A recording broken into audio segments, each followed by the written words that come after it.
Hello everyone, welcome to Adam. So आज हम लोग समझने वाले what is the Newton's laws of viscosity and what is viscosity and what are the uses of Newton's laws of viscosity. So first हम लोग समझेंगे कि what is viscosity. So viscosity is nothing but the resistance offer by one layer of fluid और another layer of fluid because of the velocity difference. So it is nothing but the resistance of fluid, resistance between layers of fluid. So होता क्या है, अगर आप like let's say this is the plate and the और this is the tube and the fluid is flowing through it, तो there is something known as the boundary layer जो यहाँ पे फॉर्म हो जाती है, जिसकी वजह से जो फ्लूइड की वेलोसिटी है वो बढ़ती जाती है at the contact point it is zero, और जैसे जैसे बढ़ती जाएगी and it will form something like this parabola. So जहाँ पे वॉल रहेगी वहाँ पे जो फ्लूइड वेलोसिटी है वो जीरो हो जाती है, मतलब दैट इज एन अजम्पशन कि जो fluid velocity at the wall is zero and it is increasing जैसे जैसे हम सेंटर के पास जा रहे हैं वैसे। So to calculate what is the like, जैसे जैसे वेलोसिटी बढ़ती जाएगी, सो एक लेयर क्या करेगी, let us say these are like two layers of fluid. So एक लेयर क्या करेगी, क्योंकि उसकी वेलोसिटी अब ज़्यादा है नीचे वाली लेयर से, क्योंकि नीचे वाली की वेलोसिटी जीरो थी, सो जैसे जैसे जब आग ऊपर ऊपर जा रहे हैं वैसे वैसे वेलोसिटी बढ़ रही है। सो इसकी वेलोसिटी लेट अस से यू प्लस डी यू है और इसकी वेलोसिटी जो है वो यू है बस।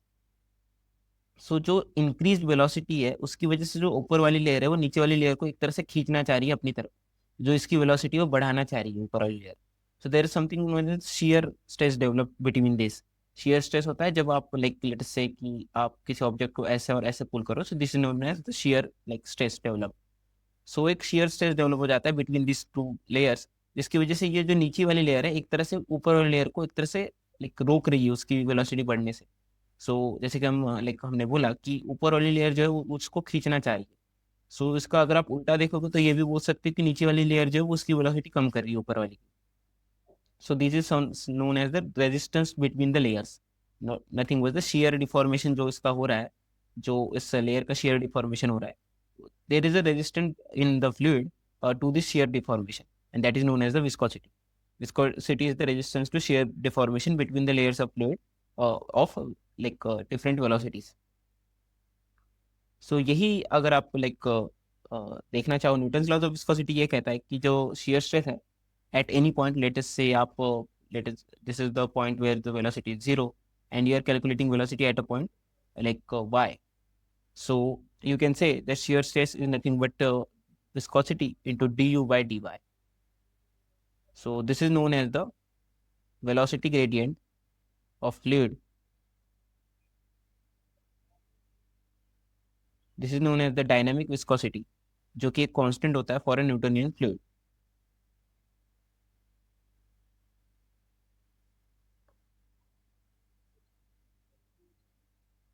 एंड वही ये जो आपकी क्वांटिटी दिख रही है that is nothing but the shear stress at that point. So हम किसी भी पॉइंट पे क्या कर सकते हैं, अभी शियर स्ट्रेस फाइंड आउट कर सकते हैं using Newton's laws of viscosity from the viscosity, जो कि आपकी अलग अलग फ्लूइड के लिए अलग अलग रहती है।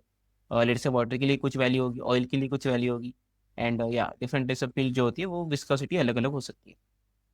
एयर के लिए कुछ वैल्यू रहती है। वही ये जो है that is the velocity gradient at that particular point. So इस पॉइंट पे जो चेंज इन वेलोसिटी होता है या D U by D Y है वो कितना है उस पर भी डिपेंड करता है। सो लेट से कि अगर वेलोसिटी चेंज ज़्यादा है तो शियर स्ट्रेस डेवलप भी ज़्यादा होगा, और उसी वजह से विस्कोसिटी भी सॉरी शियर स्ट्रेस डेवलप भी ज़्यादा होगा, उसकी वजह से विस्कोसिटी लाइक जो शियर स्ट्रेस डेवलप है that will be more. So that is what it is saying कि वेलोसिटी ग्रेडियंट अगर ज़्यादा है तो शियर स्ट्रेस ज़्यादा होगा।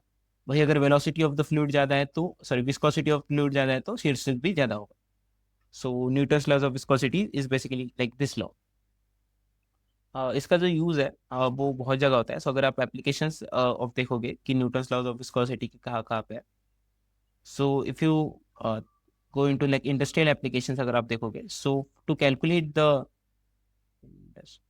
To calculate the pressure drop inside pipe, अगर आप कुछ भी ट्रांसफर कर रहे हो लेट से फ्रॉम ऑयल अगर ट्रांसफर कर रहे हो लेट से पेट्रोलियम इंडस्ट्रीज में, सो इंडस्ट्रियल एप्लीकेशन में अगर आपको प्रेशर ड्रॉप कैलकुलेट करना है कि आपको कैलकुलेट करने की कौन सा पंप अगर मैं लगाऊं जिसकी वजह से ये फ्लूइड यहाँ से वहाँ तक चले जाए, सो आपको निकालना पड़ेगा कि what is the pressure drop inside the pipe, जो कि आप निकाल सकते हो what is the from the viscosity of the fluid, जिससे आप प्रेशर ड्रॉप निकाल सकते हैं कि विस्कोसिटी इतनी है तो हो सकता है इतना इसका लाइक लाइक इतना टर्बुलेंस डेवलप होगा, इतना लॉस हो जाएगा।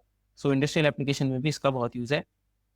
नेक्स्ट जो हम देखेंगे वो देख सकते हैं कि लाइक अगर मेडिकल फील्ड में अगर इसका लाइक एग्जांपल देखना है, सो ब्लड रिलेटेड जो डिसीजेज होते हैं उसको क्योर करने के लिए आपको लाइक विस्कोसिटी स्टडी करनी पड़ती है, what is of the blood, जिससे जो ड्रग है वो जल्दी इफेक्ट करे किसी भी like like part of the body. So that is the medical application.